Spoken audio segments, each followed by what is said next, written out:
Hey guys, sorry it's been a while since we've done a video.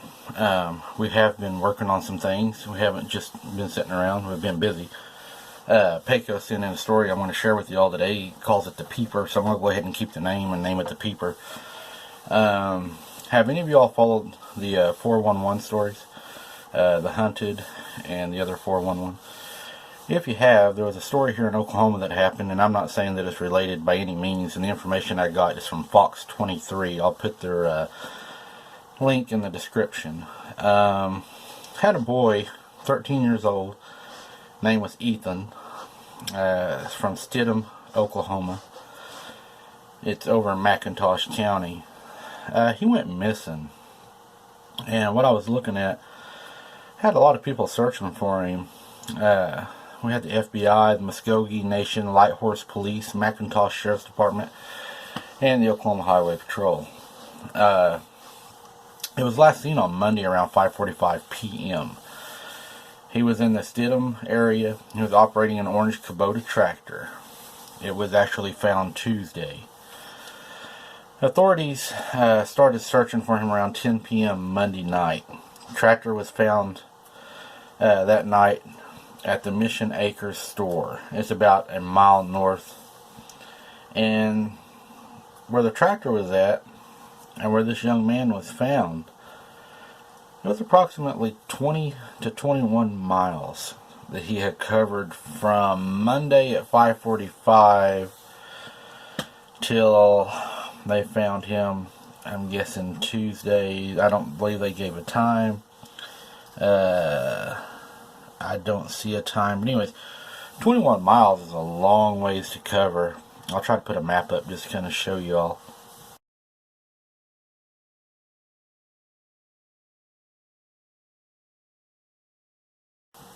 But he just disappeared. And if you look at the 411 cases and stuff, it's pretty interesting. His mom, haven't really dug into her a whole lot, but her name was Peggy McGuire, and she's been missing since 2015.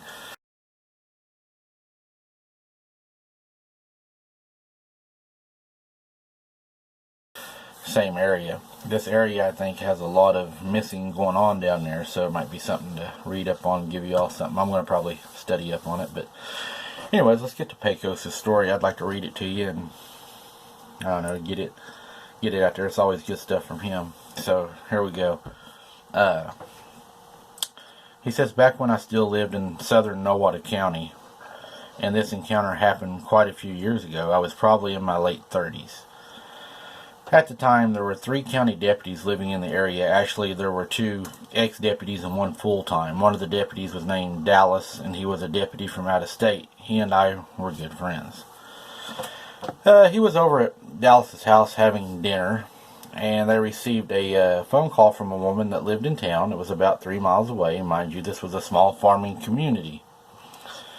Anyway, he said, I knew the woman who called and knew she was serious by the tone of her voice.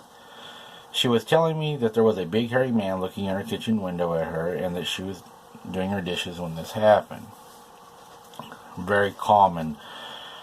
Seems like for it to happen around windows. I've witnessed windows with air conditioning, stuff like that.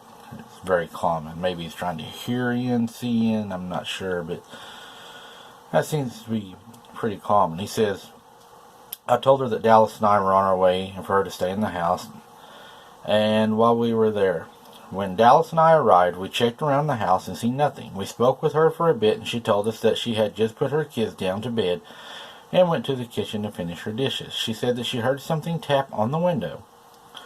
When she looked up, she noticed a big hairy face looking at her through her window. She said she was so scared that she couldn't move. She said its head was so large that it took up the whole window.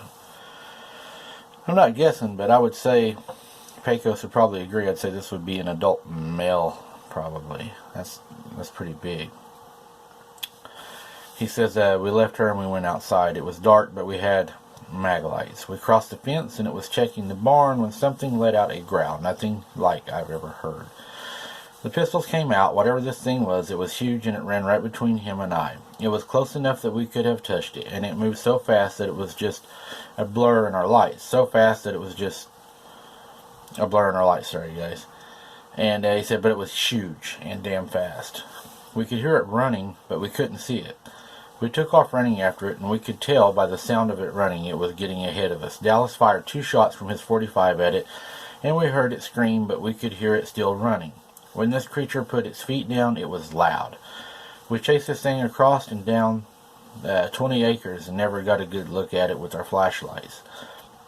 I had this happen also whenever I fired at it. Whatever I fired at a place, I'm not going to give any names of who it was, but whatever I fired at was huge and very fast moving, and it also let out a growl. And we heard it scream later that night, which scared a person that lives there.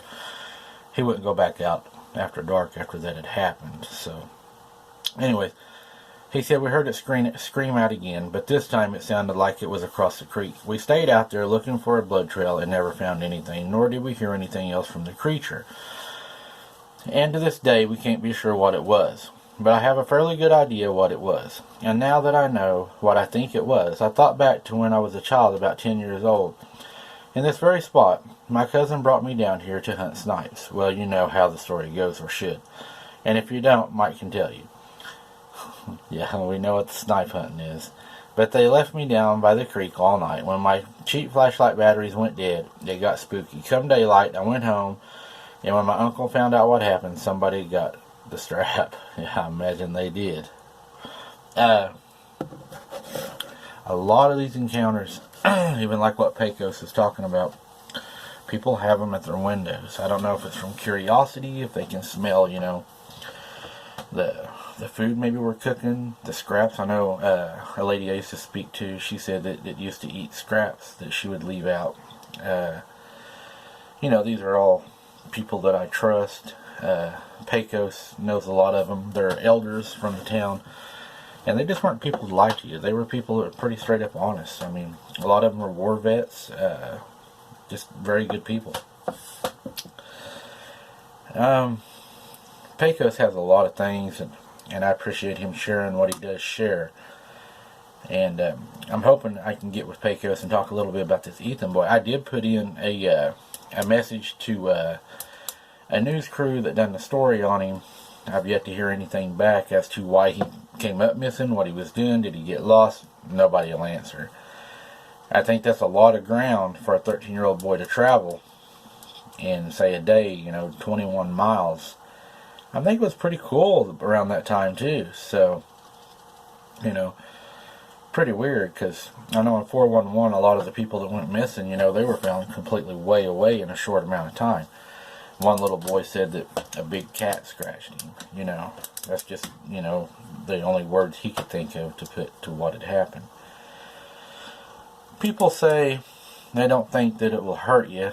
I'm not so sure. I used to believe it probably wouldn't hurt you, but the more and more that I investigate it, the more that I study it, the more I find that younger kids, people with disabilities, mental, physical disabilities, seem to be targets for it. I know in the animal kingdom, something that, is hurt or something like that, the other ones will kill it. I've seen a dog injured and the other dogs attack it. I still to this day believe there's at least 2 things down there. I don't know what the other thing is. The other thing I believe to be eviler, and we're going to say, that the Sasquatch Bigfoot is probably, I think, less of a threat than this other creature. I'm not sure what this other creature is. Some people call it the Dogman. Some people call it, I'm not sure. And, me and my cousin went out on a ride one night. I'll share this story with you. We had went out, and it was no particular night, just a summer night. We used to go to the lake all the time. There was an old water pump area where Alloy used to get their water. We were just out driving. It's probably 2 in the morning, me and my cousin. And this old road that we took, you go down it, and it's just a 2-wheel dirt road, grass in the middle and tall grass on the sides that you drive through to access the pump. It's very dark down there, very secluded. We were going around these wines in it. We were talking and laughing, and we were talking about, we was going to have a party, and I think some girls were going to come down. We was going to have a bonfire. Well, We went around this last corner, and we call it the witch's face, but there was an old woman's face. It was a mean, mad, maybe mad looking, I'm not sure, just unhappy, weird, not abnormal, like, you know, something that would be like a monster, but definitely not friendly. Had a long nose, kind of, I would say maybe a little deformed, not completely deformed, but it just had this big smile. And it looked through and just smiled at us. There was nothing, you know, blocking its face or anything. It was just looking through the trees right in the headlights as we went around. We turned the truck around immediately. We were scared, and we always had guns. I think we had a 30-30 and a shotgun. But we turned around because you had to go completely out to turn around. Because down there we have, there's silt and you'll get stuck. So we turned around, and on our way back out, as we went past, it slapped the side of the truck, and we heard just an eerie laugh. And that was an encounter I will never forget. But I wanted to share that with you, just a short story. If any of y'all have anything you want to say about any of these stories, have anything to add about Ethan, man, I would appreciate that, because that's all I can find right now. I've even got, you know, messages sent in. Tony, another buddy of mine, I'm not going to give his last name either, but he lives in Tulsa. He's got a story for us he's going to try to send out. And then we got Peco. He sends in some great stuff, and hopefully I get a lot more stuff coming into y'all. We got another gentleman lives over in the Ulagal area. He's got some great stuff, some great pictures I've shared. But we have some really good people out there. Maybe with all those together, you know, we can come up with something. So yeah, I look forward to hearing from y'all. I'll try to answer each and every question or whatever y'all have to say. If you haven't subscribed, go ahead and subscribe and hit the little bell so you don't miss any of our new videos. We're going to have a lot coming up now that summer's coming up. We're going to be able to get out and look for some footprints, and we're going to go look at some places that Pecos has given me some ideas about. So I appreciate each and every one of you for watching. Thanks for hanging in there. Sorry it's been so long since we've done a video, but I try to make things the best I can and try to stay factual so we can all learn. I appreciate each and every one of you. Stay safe, and God bless.